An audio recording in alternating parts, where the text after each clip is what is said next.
So this just arrived at my doorstep. This is the Pocket Operator Modular 400. It is a modular system released by Teenage Engineering. And instead of boring you with all this talk, I'm just going to show you the contents really quickly in the box. Basically, you get a bunch of these tiny boxes, and I'll show you the oscillators here. This is the sawtooth, square, and sine oscillator. So they come in a box like this. And as you can see on the front, it's pretty plain, but on the back it shows what it looks like and the contents of each side of, or the contents inside of each box. Before I start assembling, I want to open up one of these boxes and show you what's on the inside. So here we go. Just open that up, and this is what it looks like. It comes in a static resist bag, or yeah, like this. And this is what the module looks like without its faceplate. So fairly simple. You know, actually it looks like something you can just solder on your own almost. As you can see, there's some wires there sticking out. Pretty simple encoders. Like here, I just actually soldered the BitVision synthesizer by LZX Industries, and actually this looks a little more complex than the oscillator that I just opened up. So yeah, pretty simple. This is what it looks like. And then what else do you get in here?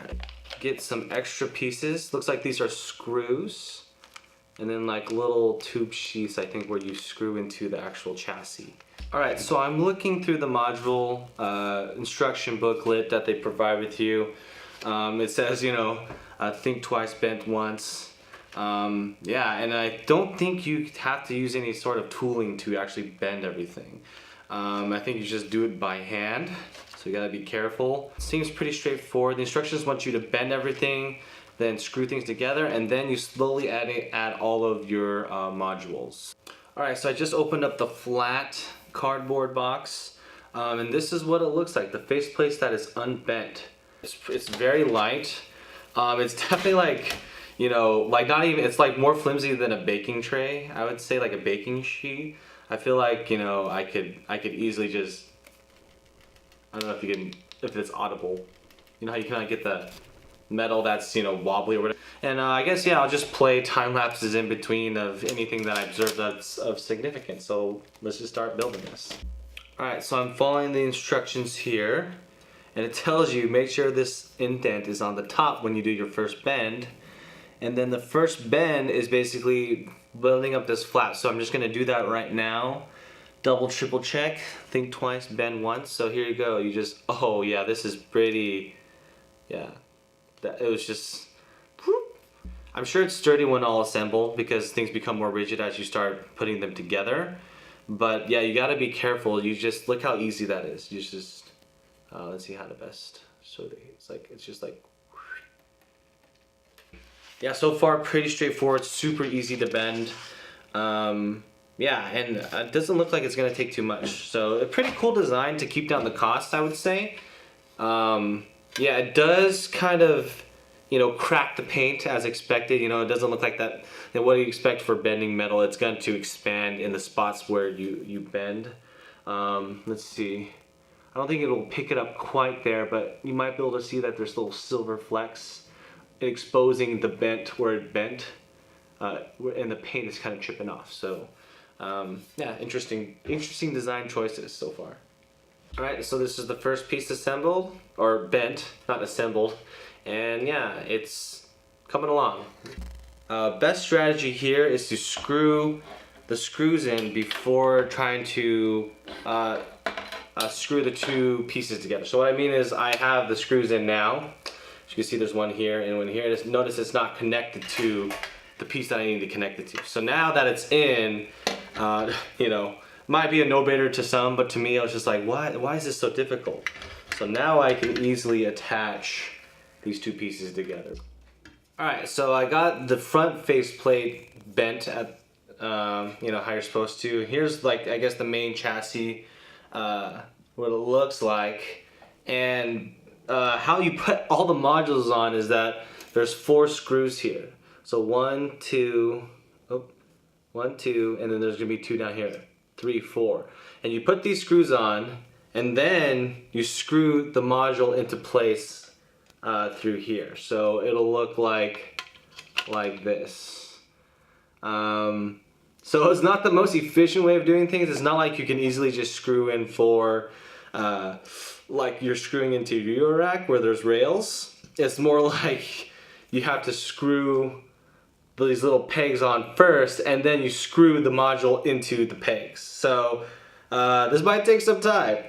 Alright, actually, so once you put the 4 pegs on to the front of the chassis, it's much easier just to, you could just lay the module on there and stick the 4 screws in. But to get the 4 in, it's honestly kind of a little annoying, but yeah, getting into the groove of things now. Okay, so I wanted to show you the contents of a non-oscillator. This is the filter. Come on. And basically, we're gonna check this out. And it's more of the same. It's kind of interesting because it just reminds me so much of the pocket operator. So yeah, the PCB, I mean all PCBs I guess are similar, but even there's like these contact pads. I think the pocket operators also have something like that on them. I'll have to pull one of mine out, but yeah, this is the filter and it looks pretty much the same as everything else. Alright, so I am like 4.5 modules in. And the way that Teenage Engineering decided to do this makes it a little difficult because you have these 4 pegs that you have to screw on to the front. So you screw these 4 into the front, and then you just do the faceplate, or you do the module on the back with 4 more screws. So I think it'd be easier just to put in all the front plate screws first, and then it just easily screw in the modules in after, because if I try to get, I've been using a needle nose pliers to prevent them, the standoffs, I call them, from spinning.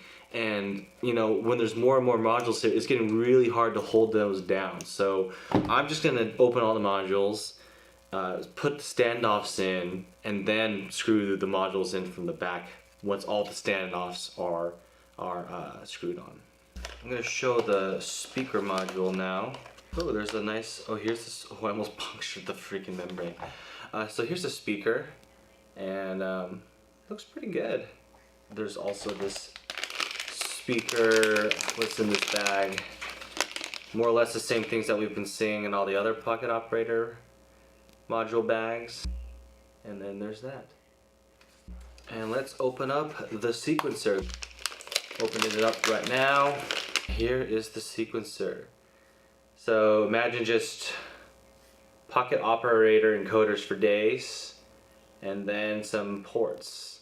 So yeah, it's just lots of pocket operator feelings here. So apparently in the speaker module, you also need to, like the pocket operator, snap this off. And every time it just says snap. Yeah, so easy. So easy.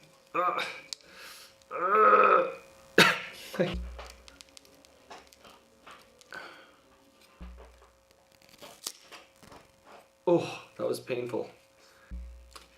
Alright, so I got all of the standoffs on the modular system installed.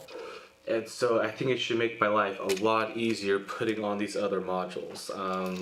So now I can just lay it on there, screw the 4 screws, and then we should be good to go. And my dog is just crunching her food away. Convenient. I'm finding out that the way I was doing everything with putting all the standoffs on first, still working okay, but even when I'm screwing in the modules, I still have to use a needle nose on the other side to prevent them from spinning. So it's still a lot of work. Yeah, I still like this methodology better because I can still get the needle nose on the front, just clip on hang on to a screw on the front and still torque it in the back. So we're nearly there. We're nearly there. Alright, so I got everything wired up in the back. I'm just going to now screw it to the main chassis. Not sure if I like how the power distro, that's what Teenage Engineering calls it, is just kind of loosely hanging off out there. And you're supposed to use the stoppers or the standoffs as screws. and you're supposed to cut them in half. So I was trying to cut one in half, and the scissors, I mean, it's hard plastic, and you're supposed to cut it in half, and that just shot off somewhere in my office. I have no idea where it is. So I'm just gonna go with it. I'm gonna plug everything up, screw the last screws in on the side, and we'll see what we end up with. One thing I wanted to mention is that Teenage Engineering, I forgot where I read it, but they suggest that you pre-drill the holes by threading the screws in. So that's what I'm doing right now, and it's kind of a pain because you really need to do this before trying to assemble the final pieces, or else you're just gonna have a bad time. So here I have like a little screw here, right? And then I'm pre-tapping the holes, or pre-drilling the holes here. So yeah, basically so I can easily screw it in, but you have to do it like basically 16 times. 8 times on the chassis, and then 8 times on the modular front plate as well. So nearly there. And this is what it looks like in all its assembled glory. Not bad. Alright, it's time to patch something.